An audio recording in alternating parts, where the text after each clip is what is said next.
జై తెలంగాణ, జై తెలంగాణ, జై కేసీఆర్, జై కేసీఆర్.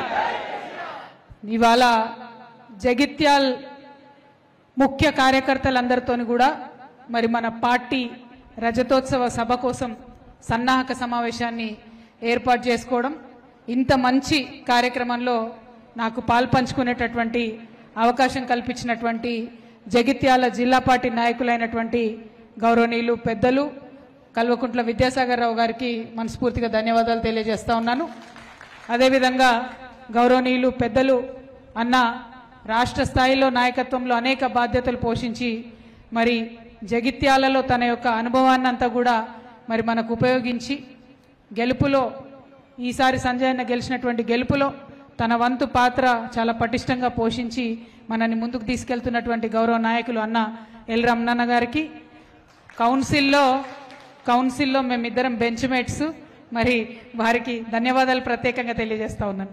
అదేవిధంగా నేను జగిత్యాల జిల్లా ఏర్పడ్డప్పటి నుంచి కూడా ఒకటే మాట చెప్తూ వచ్చిన, మా జగిత్యాల జిల్లాకు పెద్దన్న మా కొప్పులీశ్వర్ అన్న, వారు జగిత్యాల జిల్లా ఏర్పడ్డప్పుడు 2014లో వారి మంత్రిగా లేరు.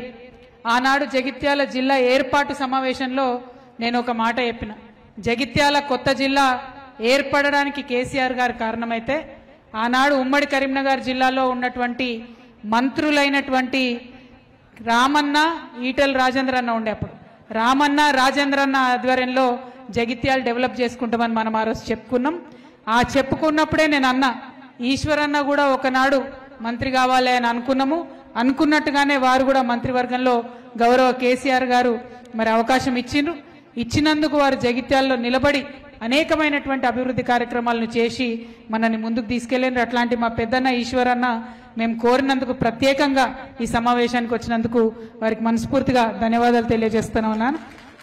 అదేవిధంగా మరి మా తమ్ముడు దావా సురేష్, ఇప్పుడు కాదు 2014లో నేను ఎంపీగా మొదటిసారి వచ్చిన, సంజయ్ అన్న ఉన్నారు, ఆనాటి నుంచి ఈనాటి వరకు జగిత్యాలకు యువ రక్తాన్ని ఎక్కిస్తూనే ఉన్నాడు. అద్భుతంగా యూత్ నంతా కూడా మోటివేట్ చేసి మొబిలైజ్ చేసి అందరికీ తలలో నాలుకలాగా బాగా ఓపికతోని పనిచేసేటటువంటి మా తమ్ముడు బీఆర్ఎస్వి నాయకుడిగా మొదలై అంచెలంచెలుగా ఎదుగుతూ వస్తున్నాడు పార్టీలో.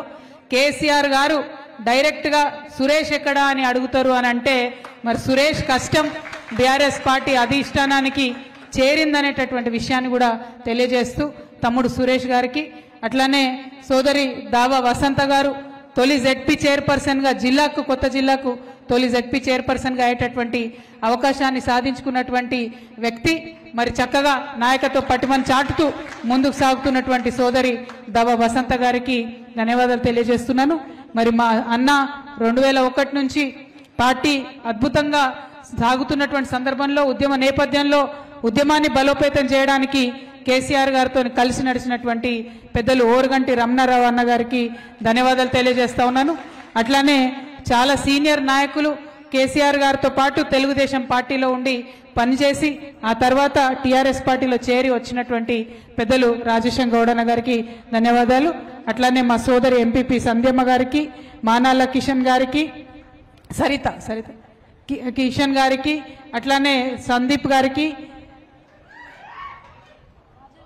రాజలింగం గారికి, అట్లానే అన్న బాపిరెడ్డి లోక బాపిరెడ్డి అన్న గారికి, అట్లానే వెంకన్న గారికి రైతు సమన్వయ సమితి, మైపాల్ గారికి, అట్లానే మరొక సీనియర్ మోస్ట్ నాయకులు మన జగిత్యాల పట్టణంలో అన్న ఇంకా యంగ్ అనుకుంటాడు, యూత్ అనుకుంటాడు, గల్లీ గల్లీ తిరిగి పనిచేస్తాడు అన్న గట్టు సతీష్ అన్న గారికి, అట్లానే వేదిక మీద ఉన్నటువంటి అనేక మంది మా నాయకులు టౌన్ వాళ్ళు ఉన్నారు, మా సమ్మిల సీనన్ ఉన్నారు, మా అక్క శారదమ్మ ఉన్నారు, రమణ అన్న గారు ఎంపీపీగా ఉన్నారు వారికి, అట్లానే మన నిజామాబాద్ రూరల్ అధ్యక్షులు ఆనంద్ గారికి, అట్లానే వేదిక మీద ఉన్నటువంటి సోదరి ప్రియాంక గారికి, మా మాజీ కార్పొరేటర్ గారు శివన్న గారికి, అట్లానే ఇంకా అనేక మంది నాయకులు ఉన్నారు. మా గంగా అధ్యక్షుడు అయిండు నిజామాబాద్ దానికి, అనిల్ ఉన్నాడు, తమ్ముడు మల్లేష్ యాదవ్ గారు ఉన్నారు, మన పక్క నియోజకవర్గం నుంచి అన్న రామ్మోహన్ అన్న కూడా వచ్చిండ్రు. మరి ఇట్లా ఒకరు కాదు ఇద్దరు కాదు, వేదిక ముందు వేదిక పైన ఉన్నటువంటి అనేకమైనటువంటి నాయకులందరూ ఉన్నారు. ఏఎంసీగా పనిచేసినటువంటి రాణి గారు, శీలం ప్రియాంక గారు, ప్రియాంక ప్రవీణ్ గారు, ఇంకా చాలా మంది నాయకులు ఉన్నారు. అందరికీ పేరు పేరున నమస్కారాలు తెలియజేస్తా ఉన్నాను. అందరికన్నా ఎక్కువ మరి కేసీఆర్ గారి మీద నమ్మకంతో ఇవాళ ఈ సన్నాహక సమావేశానికే వందలాదిగా విచ్చేసినటువంటి కార్యకర్తలకు, గ్రామస్థాయి నాయకులకు, గ్రామ శాఖ అధ్యక్షులకు, మండల పార్టీలో ఉన్నటువంటి ప్రతి ఒక్కరికి, మా ఆడబిడ్డలకు, మా ప్రెస్ మిత్రులకు ప్రత్యేకించి హృదయపూర్వకంగా నమస్కారాలు తెలియజేస్తా ఉన్నాను. నిజంగా కేసీఆర్ గారు ఏప్రిల్ 27న మీటింగ్ పెట్టిండ్రంటే ఆ మీటింగ్కి ఖచ్చితంగా ఆడబిడ్డల ఆశీర్వాదం ఉంటుందని చెప్పి 5,000 రూపాయలు మరి విరాళంగా ప్రకటించినటువంటి మా బీడీ అక్క చెల్లెలకు శిరస్సు వంచి నేను నమస్కారాలు తెలియజేస్తా ఉన్నాను.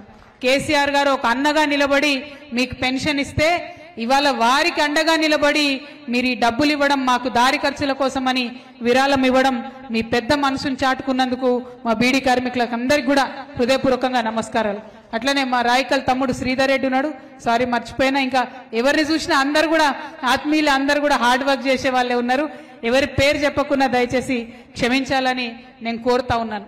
ఇవాళ మీ అందరికీ తెలుసు 27వ తారీఖు అంటే దేవేందర్ నాయక్ గారు ఫస్టే చెప్పిండ్రు, మాకు అలవాటైన ముచ్చట్నే 27 ఏప్రిల్ అనగానే అందరు బయలుదేరుతూనే ఉంటారు, కండువాలు సరి చేసుకుంటా మీటింగ్కి పోవాలని బయలుదేరుతూనే ఉంటారు. కానీ ఈ సంవత్సరం ప్రత్యేకం. 25 సంవత్సరాలు అయింది టీఆర్ఎస్ పార్టీ పెట్టి. 25 సంవత్సరాల పండగ, రజతోత్సవం పండగ అంటే ఓన్లీ మన పండగ, గులాబీ పార్టీ కండువ కాదు. ఇది ఎవరి పండగ? ఇది తెలంగాణ ప్రజల పండుగ. ఎవరి కోసం పుట్టింది ఈ పార్టీ? తెలంగాణ ప్రజల ఆత్మగౌరవాన్ని చాటడానికి పుట్టినటువంటి పార్టీ. నిజంగా ఒక్కసారి ఆలోచించాలి. 2001లో కేసీఆర్ గారు ఈ పార్టీ పెట్టి ఉండకపోతే మనందరినీ కూడా తెలుగోళ్ళు అనేటోళ్ళు కానీ తెలంగాణ వాళ్ళని మాత్రం అనేవాళ్ళు కాదు. తెలంగాణ వాళ్ళు అనేటటువంటి ప్రత్యేక గుర్తింపుని తీసుకొచ్చి తెలంగాణ రాష్ట్రాన్ని అష్ట కష్టాలు పడి సాధించి భారతదేశం యొక్క చిత్రపటాన్ని మొత్తం మార్చినటువంటి గొప్ప నాయకుడు కేసీఆర్ గారు. మరి వారు పెట్టినటువంటి పార్టీ ఇవాళ 25 ఏళ్ళు అవుతుందంటే అది కేవలం బీఆర్ఎస్ పార్టీ చరిత్ర కాదు, తెలంగాణ ప్రజల చరిత్ర, తెలంగాణ ప్రజల పోరాట చరిత్ర. ఎందుకంటే అవమానపడ్డం. ఒక్కసారి యాద్ చేసుకోండి, అంతకుముందు ఆంధ్ర పాలనలో ఉన్నప్పుడు తెలంగాణ యాసలో మాట్లాడినామా మనం? తెలంగాణ యాసలో మాట్లాడాలంటే ఇప్పటికి కూడా చెప్తారు నాకు, ఐటీ ఆఫీసులలో పనిచేసేటోళ్ళు, హైదరాబాద్లో ఉండేటోళ్ళు, మా ఆడబిడ్డలు బయట షాపుకు పోయినా, దుకాణానికి పోయినా, హోటల్కి పోయినా ఏమండి అని మాట్లాడాలి, మర్యాదగా మాట్లాడాలి. అంతేగాని తెలంగాణ వాళ్ళు మాట్లాడుకున్నట్టు మన యాస మాట్లాడే పరిస్థితి లేకుండే. 2001లో కేసీఆర్ గారు మైకు వట్టి తెలంగాణ యాసలో మాట్లాడితే అప్పుడు వచ్చింది ధైర్యం అందరికీ. అప్పుడు గుండె నిండా ధైర్యం పెంచుకొని మన భాష, మన యాస, మన పండుగ, మన పాట అని చెప్పి పిడికిలెత్తి ఉద్యమించినాం. మీరు గమనించాలి, 2001 నుంచి ఇప్పటి వరకు ఎన్నో అవమానాలు, ఎన్నో అవాంతరాలు, ఎన్నో కష్టాలు. ఇదే కాంగ్రెస్ పార్టీ 2004లో మనతో జట్టు కట్టింది. అన్న రమణన్న గారు చెప్పిండ్రు,